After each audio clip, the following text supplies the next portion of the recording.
Welcome to your Aged Care Compass podcast. Join us to find out how to support your older loved ones at home. We're going to help you make sense of Australia's aged care system. We talk about legal and financial considerations for ageing and how chronic health conditions impact your older loved ones' well-being.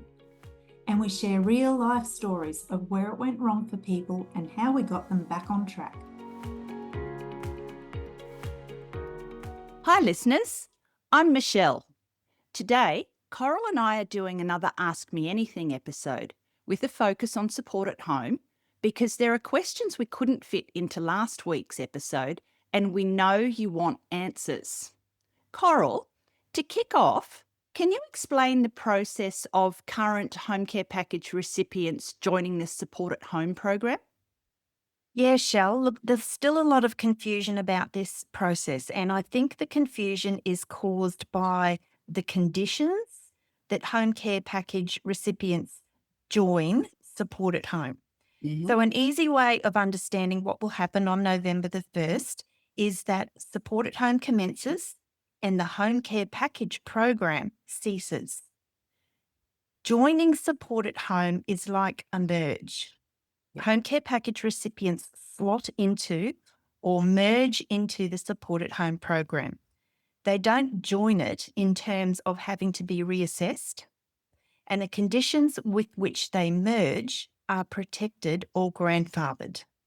And we're still being asked many questions about the income tested fee, the basic daily fee, and co-contributions too. Can you explain how the ITF, basic daily fee, and co-contributions work? Currently, some people have to pay an income tested fee, which is determined by Services Australia. Some people pay the basic daily fee as requested by their provider, but many do not.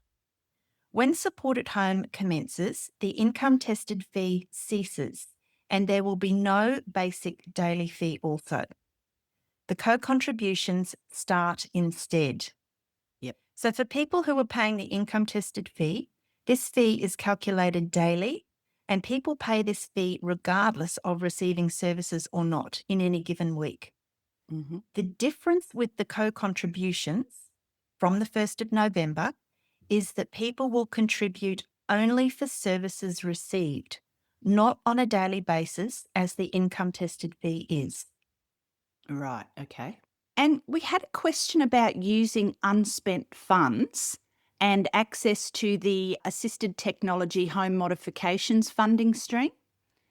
Now, the person asking the question thought that if you are approved for the Assisted Technology Home Modifications funding stream and had unspent funds, that you used 50% of your unspent funds and 50% would be provided from the ATHM funding. Could you comment on that, Coral? Yeah, look, this certainly needs clarifying, Shell. In the first instance, if a person has unspent funds and they are a home care package recipient, they are unlikely to be approved for the Assisted Technology Home Modifications funding stream. It's much like how a support plan review is completed now.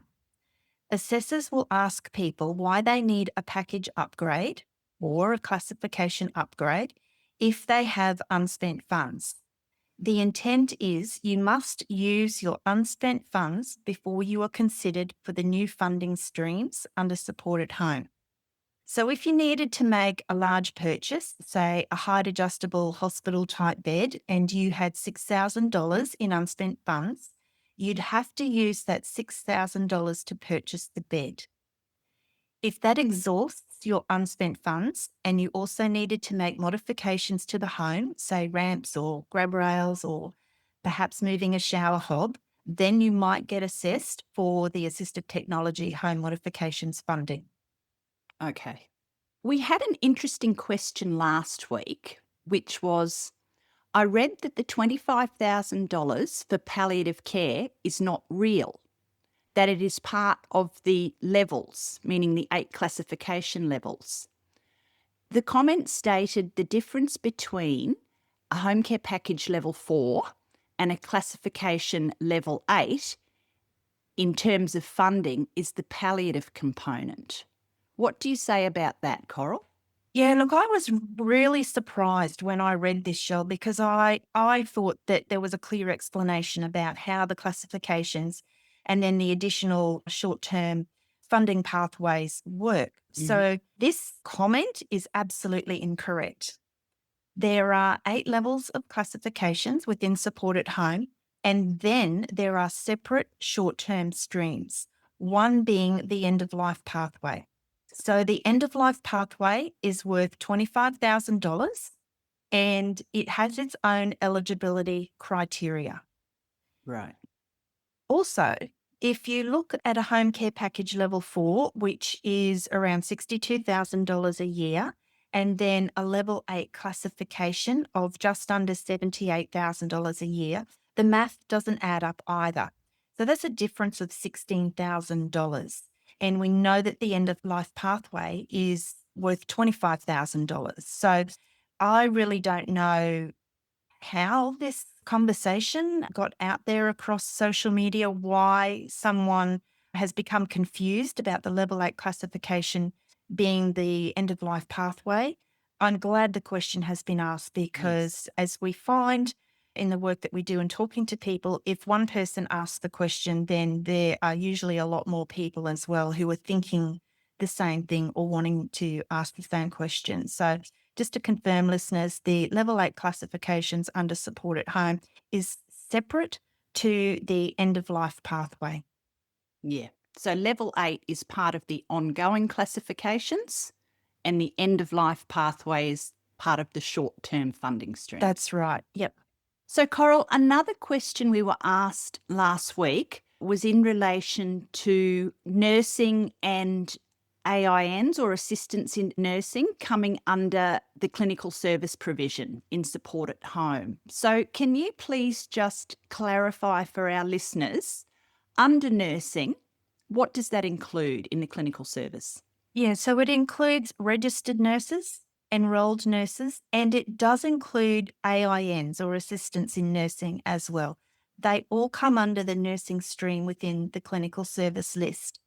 The caveat is that services must be delivered or supervised by a university qualified or accredited health professional trained in the use of evidence-based prevention, diagnosis, treatment, and management practices.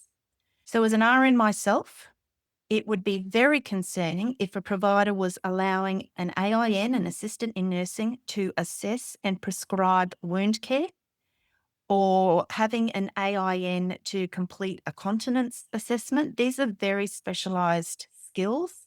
These 2 tasks should be completed by a registered nurse. Okay. One of our long-term clients, for whom we complete clinical reviews, asked if she can still retain our services under support at home. So the simple answer is yes, Shell. The support at home service list clearly notes nursing care in-scope services as being meeting clinical needs, such as assessing and monitoring of clinical conditions, as well as education and specialist service linkage, which is what we support this particular client with. Coral, thanks for answering all these questions today. As we keep saying, there's so much to get your head around with this new program.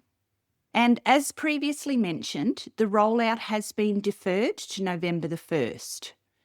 Hopefully, again, it gives both providers and government more time to consider the issues that we and many in industry have flagged as potential problems.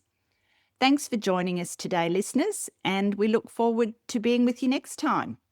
Until then, take care. Hey Care community, thanks for listening to this episode. So you never miss a show, make sure you subscribe to our podcast. If you'd like to know more about what we do, head to our website, cmeacn.com.au.